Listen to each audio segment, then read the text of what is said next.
আমরা ঈশ্বরের প্রহরী। প্রহরী রেফার করে চার্চের পাস্টার, লিডার এবং মেম্বার্সদের।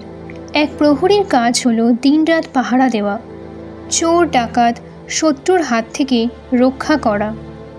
তেমনি ঈশ্বরের প্রহরীদের কাজ হলো মানুষদের সঠিক পথে নিয়ে যাওয়া ও ভুল শিক্ষা থেকে দূরে রাখা, ঈশ্বরের বাক্য দ্বারা চেতনা দেওয়া, ভুলটা ধরিয়ে দেওয়া।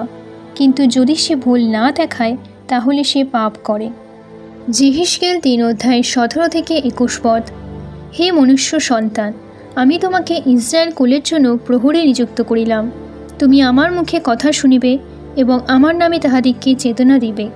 যখন আমি দুষ্ট লোককে বলি, তুমি মরিবেই মরিবে, তখন তুমি যদি তাহাকে চেতনা না দাও এবং তাহার প্রাণ রক্ষার্থে চেতনা দিবার জন্য সেই দুষ্ট লোককে তাহার কুপথের বিষয়ে কিছু না বলো, তবে সেই দুষ্ট লোক নিজ অপরাধে মরিবে, কিন্তু তাহার রক্তের প্রতিশোধ আমি তোমার হস্ত হইতে লইব।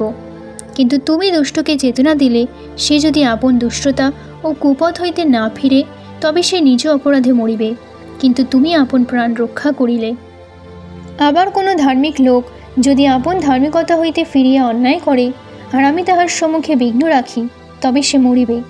তুমি তাহাকে চেতনা না দিলে সে নিজ পাপে মরিবে এবং তাহার কৃত ধর্মকর্ম সকল আর স্মরণে আসিবে না, কিন্তু আমি তোমার হস্ত হইতে তাহার রক্তের প্রতিশোধ লইব। আর তুমি ধার্মিক লোককে পাপ না করিতে চেতনা দিলে সে যদি পাপ না করে, তবে সচেতন হওয়াতে সে অবশ্য বাঁচিবে, আর তুমিও আপন প্রাণ রক্ষা করিলে। যারা নরকে যাবে, যাদের ঈশ্বর বলেছে তুমি মরবে, তাদের ওয়ার্নিং দেওয়া আমাদের কাজ। ঈশ্বর আমাদের দায়িত্ব দিয়েছেন, তা না করলে আমাদের হিসেব দিতে হবে। শুধু মিষ্টি নয়, তেতেও দিতে হবে। প্রচারকদের ওয়ার্নিং দেওয়া প্রয়োজন বাক্যের মাধ্যমে। শুনতে ভালো লাগে এমন বাক্য বা শুধু মিষ্টি বাক্য বললেই হবে না, শাসনও করতে হবে, চেতনা দিতে হবে। একজন পাপ করছে তা দেখেও তাকে চেতনা দেওয়ার চেষ্টা না করলে পাপ হয়।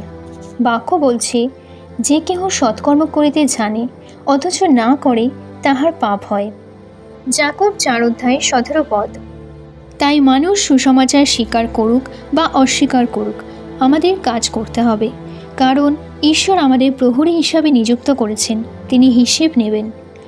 যিহেজকেল যেমন ইসরায়েলদের জন্য প্রহরী ছিল, তেমনি ঈশ্বর আমাদের একটি নির্দিষ্ট স্থানে প্রহরী করেছেন। তা প্রত্যেকের কাছে ব্যক্তিগত, কারণ ঈশ্বর প্রত্যেককে আলাদা আলাদা স্থানে রেখেছেন।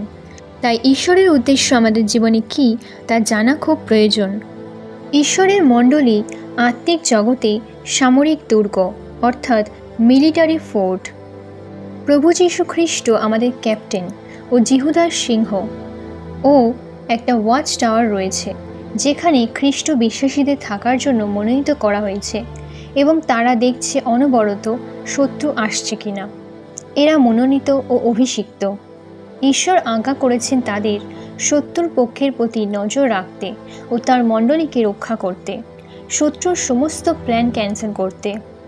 আপনি কি ঈশ্বরের প্রহরী, না এখনও সব কিছু দেখেও চুপ করে আছেন, ভাবছেন যে যা করছে করুক, যে নরকে যাচ্ছে যাক? যদি তা হয়ে থাকে, তাহলে আপনি নিজেকে পরিবর্তন করুন ও অন্যদের ভুল পথ থেকে ধার্মিকতার পথে আনুন। মানুষকে চেতনা দিন ও প্রত্যেকটি আত্মাকে নরক থেকে রক্ষা করুন। দানিয়েল 12:3 পদ।